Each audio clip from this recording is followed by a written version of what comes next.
છેલ્લા 3-4 દિવસથી રાજ્યના છૂટાછવાયા વિસ્તારોમાં વરસાદ વરસી રહ્યો છે, ત્યારે આજે પણ રાજ્યના કેટલાક વિસ્તારોમાં આંધી વંટોળ અને ગાજવીજ સાથે વરસાદની આગાહી વ્યક્ત કરવામાં આવી છે. જોકે ગઈકાલે ભર ઉનાળે રાજ્યના કેટલાક વિસ્તારોમાં 3 ઇંચ જેટલો વરસાદ પણ ખાબક્યો હતો. જોકે આજે પણ રાજ્યના કેટલાક વિસ્તારોમાં ભારે વરસાદની શક્યતા છે.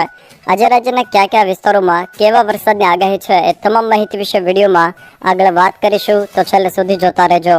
તે પહેલા તમે મારી ચેનલમાં નવા છો તો ચેનલને સબસ્ક્રાઇબ કરી લેજો, જેથી મારા આવનારા તમામ વિડીયોની માહિતી તમારા સુધી પહોંચી શકે. સૌથી પહેલા મિત્રો વાત કરીએ તો ચૈત્ર મહિનામાં અષાઢી માહોલ સર્જાયો છે.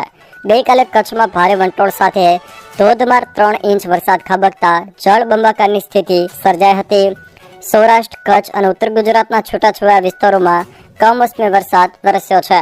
જોકે અનેક વિસ્તારોમાં તેજ પવન ફૂંકાતા આંધી જેવો માહોલ પણ સર્જાયો હતો. હોર્ડિંગ્સ, પતરા અને છાપરાઓ પણ ઉડ્યા હતા.